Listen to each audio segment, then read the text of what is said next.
would realistically seal the win for Portsmouth. Colby Bishop steps up and scores! Bishop is back and Pompey are heading for victory!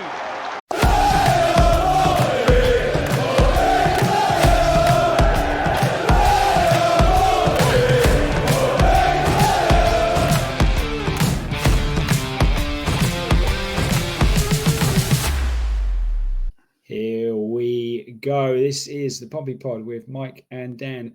Good evening, Dan. Hello. Hello. This is post Preston. We're going to talk about, for those of you new to the podcast, we are going to talk about the Preston game. We're going to go give our opinions on the Preston game. And Dan, there's only one place to start, really, isn't there? It's Colby Bishop's magic key. Where's his magic hat?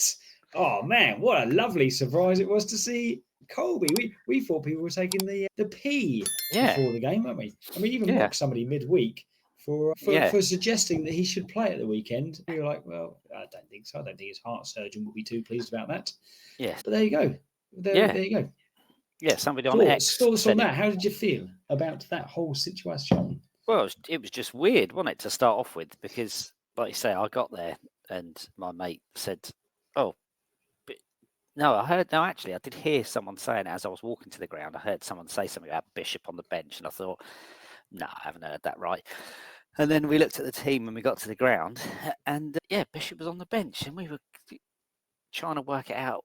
Is that right? Because not only that, the fact that Bishop was on the bench, we only had two defenders in the starting 11, so we just thought there'd been some sort of up. Anyway, something was taking place. Yeah, but then brilliant to have him back. Very, very and good. To come on very, and score, very good. Come on and score amazing. The winner as well, or the one that made it comfortable. Yeah, it's I actually, and I know this is strange. It's only one player, but I actually now have some renewed enthusiasm and belief that we could actually start climbing the table. Because if you think about some of the games we've had, whereby all we needed was a Bishop. And it was crying out for someone just to be in the right place, right time. And that's the sort of thing he does. He's quite a poacher, but also I think he'll look. Let's be honest. He's not going to go straight in and starting games, is he? It's going to take a little bit of time before he's at that stage. But if we can start getting on 15 minutes, 20 minutes, getting more and more, what he will do is he'll complement that forward line that is pressing like crazy at the moment, won't he? Because that's what he's all about, work rate. Work rate and goals is what he's all about. That's a little bit like the Spanish Inquisition, isn't it? Yeah. That's what he's all about. Work rate and goals. Yeah. Work rate, goals and celebrations. That's what Colby Bishop's all about. Yeah. No, but it's true. I mean, we've talked about it on here a few times about the amount of times we're putting the ball in the box, the amount of corners we had especially our home games that have come to nothing. And I think just having him in there, it's going to make a big difference. But like you say, let's not get too excited because he's just come back from heart surgery and played 10 minutes, 15 minutes, whatever it is. One person suggested on our socials today that it was just a gimmick to silence the fans. Couldn't disagree more, if I'm honest with you. Well, okay, whatever. It's a gimmick. If he's leaving the club or something like that, then it might be a gimmick to just give him the last 15 minutes. But if we're talking heart surgery here, you don't. We're talking about someone's life, aren't we? And someone's health. Yeah, long-term health. Yeah. Oh, I think it's absolutely mental. Colby, we're bottom of the league. I'm in the shit. What can we do? Fancy 10 minutes? Yeah. Do you mind if I just give you 10 minutes at the end of the second half just to spice things up a bit? Yeah. Silence the fans. Yeah. Just to silence those fans who are getting on our back a little bit. Yeah. Yeah. No, I think it's brilliant. I don't think you can. When it was first said about it, I thought he might be out for the season. Then I thought, well, maybe he'll be back in January. Who knows? Or maybe they'll put him in the squad in January and he might be back kind of late January, early February. But to have him back, it's 3 months. 3 months has been, and he's been back training for 6 weeks. I think that's just mental, isn't it? Is that what it is? He's been back. Oh, right, because that's what we were talking about, wasn't it? When we were at the game, that we haven't seen anything about him playing games behind closed doors or anything like that, which normally you see. He's completed 30 minutes. He's completed 60 minutes. He's completed a whole game behind closed doors. Nothing like that. It was just completely hush-hush, wasn't it? Yeah, and fair play to the club for that, I think, because Yeah. it kind of gives you it gives you unrealistic expectations sometimes, doesn't it? And I think that's what they wanted to do, is not get fans' hopes up. But yeah, great. It's great to see Colby Bishop back, and it's great to see not only that, but Portsmouth win at home. Now, Dan normally has some Comfortably. lovely seats in the north lower. Because Yep. we had a couple of people from out of town down, he slummed it with us in the Milton end, which, to be fair, wasn't the greatest of views, was it? But we did see the first two goals quite nicely. We did, yeah. Which was nice. Yeah, we were and right a behind lot them. of the first half action was quite good as well. Not only we were well deserving of our 2-0 lead, weren't we? We could have had possibly 4. Deserve had a couple of close ones, really close ones, didn't he? Yeah. Particularly that kind of lobbed one to the far post, which whisker away, wasn't it? But what did you make of the whole first half performance? Yeah, I thought it was good, really good.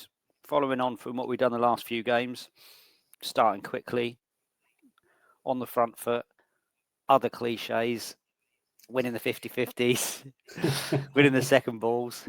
Yeah, no, I just thought we made Get the ball on the ground. Yeah, getting the ball on the ground, game it 2 If in doubt, kick it out. Yeah, no, we made them look quite poor. I thought they were quite poor. Yeah. But yeah, I thought it was really good for first 45. Very, very comfortable. I haven't seen the only time they sort of got in our box was the penalty shout, wasn't it? I haven't seen that again. Somebody watched the game and they said it was a penalty, but Okay. yeah, I haven't seen it, and they didn't even show that on the highlights or anything, did they? No. So No. I thought it was at the time, but then we were down the opposite end of the ground, so it was difficult to really see, wasn't it? My son watched it on TV, and he said it wasn't, in his opinion. Oh, okay. But, all right. But who knows? It's one of those. It seemed a bit clumsy, didn't it, from Schmidt? Just seemed to come out a little bit headless chicken, but yeah. But that was just the minor. That was the only negative of the first half. Yes. First half really good. Yeah, just lots really, of really corners, lots of pressing. Yeah, unlucky not to be 3 or 4 up. Yeah, and we and quite rightly so. Look, we're not going to go back on what we've said, but quite rightly so. We've given Murphy some grief over the last few weeks.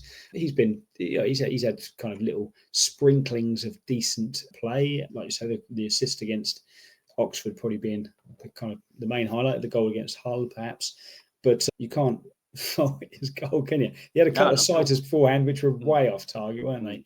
But his finish was spectacular, wasn't it? Yeah. Spectacular, Dan. Yeah, and because we were behind that goal, we didn't realise just how far out it was, did we? It sort of looked just outside the box when we saw it. But yeah, that was a good 30 yards, I'd say. Yeah, and a good hit. Finish. Yeah, to keep it low as well. Yeah, keeper obviously saw it fairly late. He reacted late. I didn't think the keeper had a great game all round, to be fair. But no, I don't think you can. I think it'd be harsh to fault him really for the goal because there was a lot of players in front of him, wasn't there? But yeah, he could have got down a bit quicker. But yeah, I think you could fault him on the second. He obviously came for the corner, flapped at it. Ogilvie kind of quite easily could have just stabbed at that and panicked, but he didn't. He took a touch, rolled it into the net. Gets quite a few goals from that position, doesn't he? At the far post. It was very nice to see. Yeah. So we started the second half a little bit. Well, it was a mixture too, wasn't it? I think Preston obviously came at us more, changed the whole of their midfield for the second half. Yeah. And that made quite a difference. I think they obviously were on top for the first 20, got that early goal. Did you think, obviously things keep going wrong. Did you think that it was all going to go a bit pear-shaped at that stage when they scored early?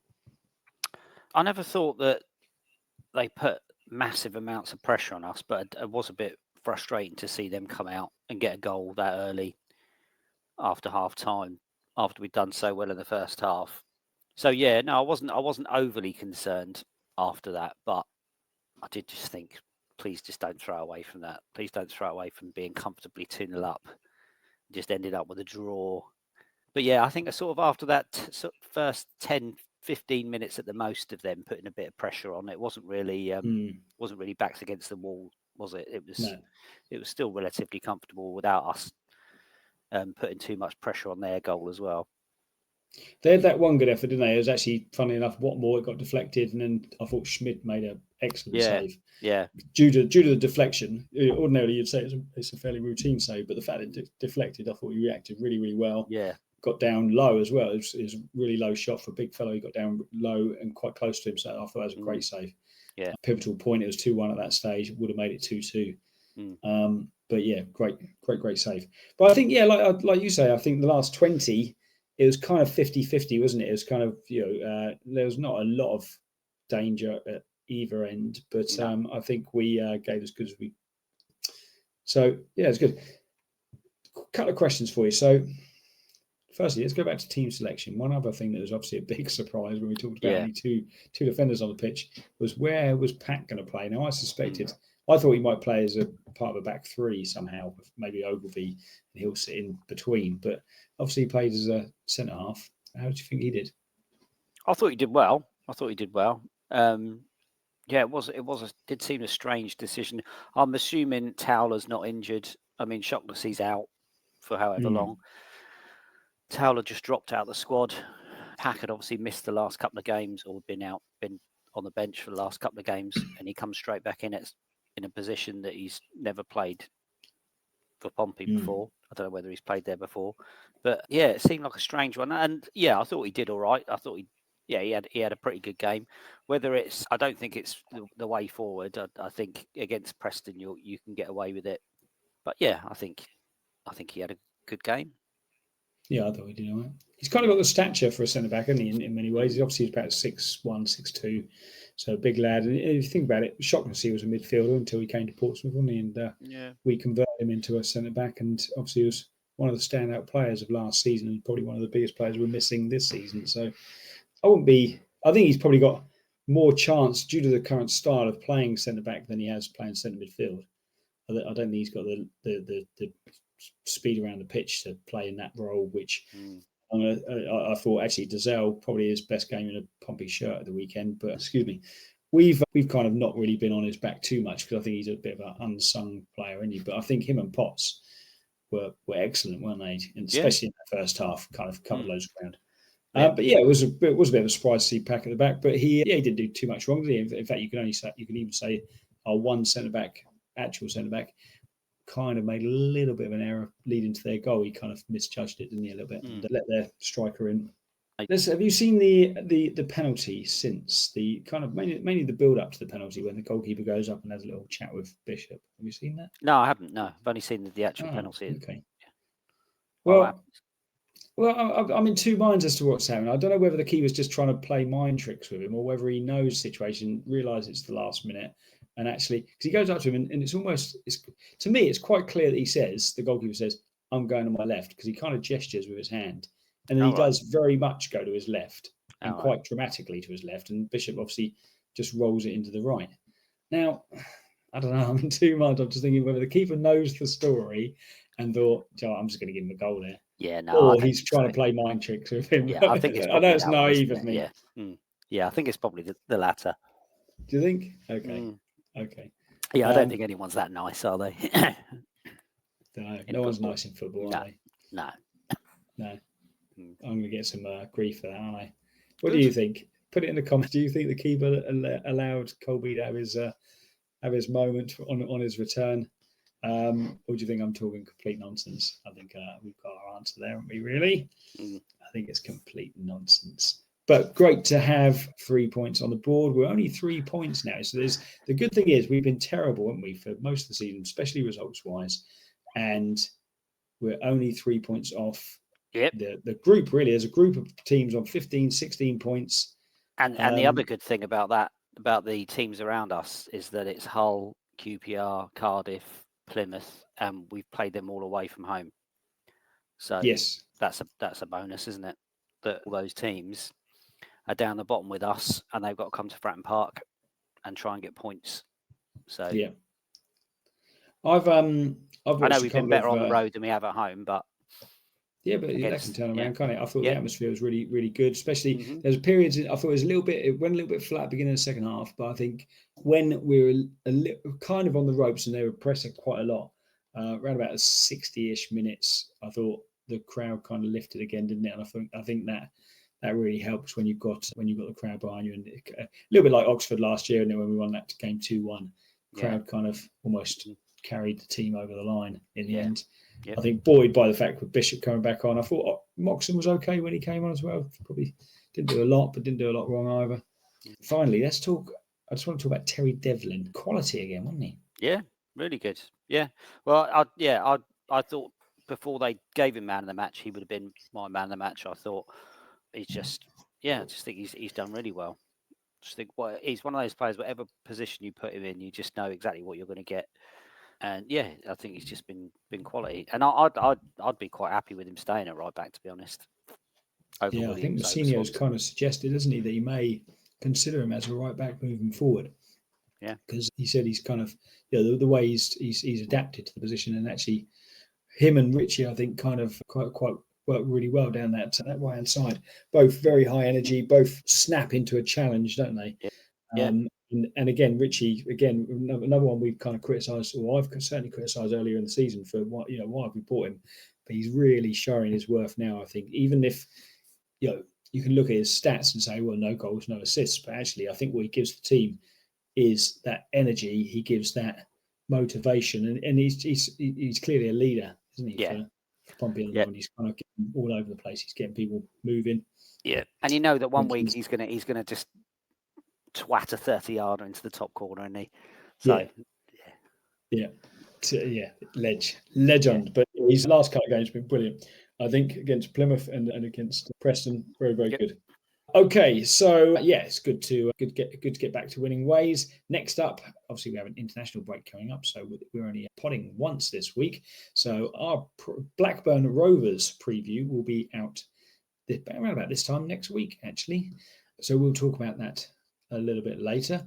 If you are not subscribed to the Pompey Pod, where have you been? Where have you been, people? Please, if you like our content, why not get involved? Subscribe, ding the bell, pop some comments in. Tell us what you think. Do you think the goalkeeper gave Colby Bishop a goal or not? How great is it? Let us know how great you think it is to see Colby Bishop back and scoring for Pompey. If you're on a podcast player, just leave us a nice little 5-star review. That'd be amazing. If it's not a 5-star review, don't bother. Don't write any bad reviews. Don't want any of that.